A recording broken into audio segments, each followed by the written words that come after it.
ఖమ్మం సభను బీఆర్ఎస్ అధినాయకత్వం అత్యంత ప్రతిష్టాత్మకంగా తీసుకుంది. 18 నియోజకవర్గాల నుండి లక్షలాది మంది కార్యకర్తలు, 100 నియోజకవర్గాల నుండి ప్రజాప్రతినిధులు, ముఖ్య నేతలు హాజరవుతారని భావిస్తోంది.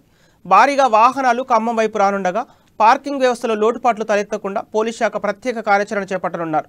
భారీగా తరలివచ్చే కార్యకర్తలకు ట్రాఫిక్ ఇబ్బంది కలగకుండా సభా ప్రాంగణం పరిసర ప్రాంతాల్లో సుమారు 400 ఎకరాల్లో పార్కింగ్ ఏర్పాట్లు చేస్తున్నారు. 15,000 మంది వీఐపీలకు ప్రత్యేకంగా పార్కింగ్ సౌకర్యం కల్పించనున్నారు. ఇక ఖమ్మంలో బీఆర్ఎస్ సభ ఏర్పాట్లపై మరింత సమాచారాన్ని మా ఖమ్మం జిల్లా ప్రతినిధి గోవింద్ అందిస్తారు. ఖమ్మం నగరంలో బీఆర్ఎస్ పార్టీకి సంబంధించిన భారీ బహిరంగ సభ బీఆర్ఎస్ నాయకులు ఏర్పాటు చేశారు. ప్రస్తుతం మనం ఖమ్మం నగరంలోని బీఆర్ఎస్ బహిరంగ సభా స్థలం వద్ద ఉన్నాం. ప్రస్తుతం మనం చూసుకోవచ్చు, ఇక్కడ ఏదైతే 100 ఎకరాల్లో మాత్రం ఈ సభా స్థలంలో మాత్రం పూర్తిగా ఏర్పాటు చేసిన పరిస్థితి కనిపిస్తుంది. ఏదైతే ఈ నెల 18న ఖమ్మం నియోజకవర్గంలోనే నూతన కలెక్టర్ ప్రారంభం నేపథ్యంలో ముఖ్యమంత్రి కేసీఆర్ నేరుగా ఖమ్మం వచ్చి కలెక్టర్ ప్రారంభించిన నేపథ్యంలో 2 గంటల తర్వాతకి మాత్రం ఇక్కడ ఈ భారీ బహిరంగ సభలో పాల్గొంటున్న పరిస్థితి కనిపిస్తుంది. దీనికి సంబంధించి కూడా ఇప్పటికీ మంత్రి పువ్వాడ అజయ్ కుమార్తో పాటు ఆరోగ్య శాఖ మంత్రి హరీష్ రావు కూడా తనదైన శైలిలో ఇక్కడ పూర్తిగా ఏర్పాటు చేసిన పరిస్థితి కనిపిస్తుంది. గత 4-5 రోజుల నుంచి కూడా ఇక్కడ పనులు ముమ్మరంగా జరుగుతుంది. భారీ ఎత్తున స్టేజ్ కూడా ఏర్పాటు చేసిన పరిస్థితి కనిపిస్తుంది. దాదాపు 4-5 రోజుల నుంచి కూడా ఇక్కడ చాలామంది ఇక్కడ ఈ సభకు సంబంధించిన ఏర్పాట్లు మాత్రం ముమ్మరంగా చేస్తున్న పరిస్థితి కనిపిస్తుంది. ఇటు స్టేజ్ వైపు ముందు చూసినట్టయితే వీఐపీలకు అదేవిధంగా మీడియా ప్రెస్కి కూడా పెద్ద గ్యాలరీ కూడా ఏర్పాటు చేసిన పరిస్థితి కనిపిస్తుంది. అయితే ఏదైతే ఈ నెల 18న భారీ బహిరంగ సభ ఏర్పాటులో మాత్రం ఇటు కార్యకర్తలు కానీ ఇటు ఎమ్మెల్యేలు ఎమ్మెల్సీలు మాత్రం పూర్తిగా నిమగ్నమై ఉన్నారు. ఉమ్మడి ఖమ్మం జిల్లా నుంచి పాటు పక్కన ఉన్న ఆంధ్రప్రదేశ్ కానీ ఛత్తీస్గఢ్ నుంచి కూడా ఎక్కువ జన సమీకరణ తీసుకొచ్చేందుకు కూడా ముమ్మరంగా ఏర్పాటు చేసిన పరిస్థితి కనిపిస్తుంది.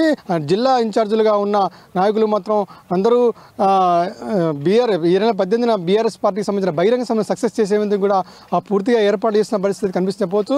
దీనికి సంబంధించి కూడా ఇప్పటికే అధికారులు కానీ అదేవిధంగా పోలీస్ సిబ్బంది కానీ పూర్తిగా ఏర్పాటు చేశారు. ఇక్కడ చూడొచ్చు మనం దాదాపు ఈ బహిరంగ సభకు 50 LED లైట్లతో కూడా జనం చూసేందుకు కూడా ఏర్పాటు కూడా చేస్తున్నారు. అదేవిధంగా కూడా ఉమ్మడి ఖమ్మం జిల్లాలో మాత్రం బీఆర్ఎస్ పార్టీ మాత్రం గత కొన్ని రోజుల నుంచి టీఆర్ఎస్ పార్టీగా ఉన్న నేపథ్యంలో బీఆర్ఎస్ పార్టీ ఆవిర్భావం చెందిన నేపథ్యంలో మాత్రం మొట్టమొదటిగా ఢిల్లీలో పెట్టాలనుకున్నారు. ఈ నేపథ్యంలో ముందస్తు ఎన్నికలు వస్తున్న నేపథ్యంలో మాత్రం గులాబీ బాస్ మాత్రం తనదైన శైలిలో మాత్రం ఖమ్మం వేదికగా ఎంచుకున్నారు. ఈ నేపథ్యంలో ఈ నెల 18 తారీఖు మాత్రం భారీ ఎత్తున కనీవిని ఎరిగిన రీతిలో మాత్రం ఇక్కడ ఖమ్మం నగరంలో మాత్రం దాదాపు 5 లక్షల మంది జనసమూహంతో మాత్రం ఈ భారీ బహిరంగ సభకు ఏర్పాటు చేసిన పరిస్థితి కనిపిస్తుంది. ఈ నేపథ్యంలో మాత్రం ఇక్కడ మాత్రం టీఆర్ఎస్ నాయకులు కానీ అదేవిధంగా జిల్లా మంత్రులు అదేవిధంగా ఎమ్మెల్సీలు మాత్రం పూర్తిగా అన్ని ఏర్పాటు చేస్తారు.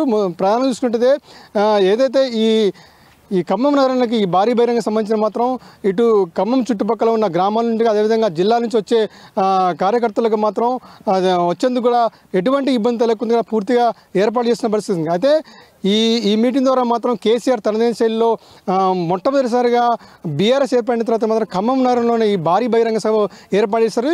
ఈ భారీ బహిరంగ సభకు సంబంధించి కూడా ఇప్పటికీ ఖమ్మం జిల్లాతో పాటు ఉమ్మడి జిల్లాలోని నాయకులతో పాటు ప్రధానంగా చూసుకున్నట్టయితే 3 ముఖ్యమంత్రులు కూడా వస్తున్న పరిస్థితి. పంజాబు అదేవిధంగా ఢిల్లీ అదేవిధంగా కేరళ ఈ 3 ప్రధానమంత్రితో పాటు జిల్లా నాయకులు అదేవిధంగా వివిధ జిల్లాల నుంచి నాయకులు కూడా ఇక్కడికి విచ్చేసేందుకు కూడా కేసీఆర్ ఇప్పటికే ఆహ్వానం మేరకు అదేవిధంగా చూసుకుంటే సిపిఎం కార్యదర్శి తమిళ నేపథ్యం అదేవిధంగా సిపిఐ కార్యదర్శి కురమనేని సాంబశివరావు కూడా ప్రత్యేకంగా రమ్మని ఆహ్వానం కూడా ఇచ్చినట్టు తెలుస్తుంది. ఈ నేపథ్యంలో ఉమ్మడి ఖమ్మం జిల్లాలో మాత్రం జన సమూహం వచ్చేందుకు కూడా ఇక్కడ మాత్రం ముమ్మరంగా ఏర్పాటు చేసిన పరిస్థితి కనిపిస్తుంది. ఏదైనప్పుడు కూడా రేపు ఏదైతే ఈ నెల 18న జరగబోయే ఈ భారీ బహిరంగ సభ మాత్రం పూర్తిగా ఏర్పాట్లు మాత్రం చేస్తున్న పరిస్థితి కనిపిస్తుంది. ఇక్కడ కెమెరామెన్ శంకర్తో గోవింద్, అమ్మ న్యూస్, ఖమ్మం.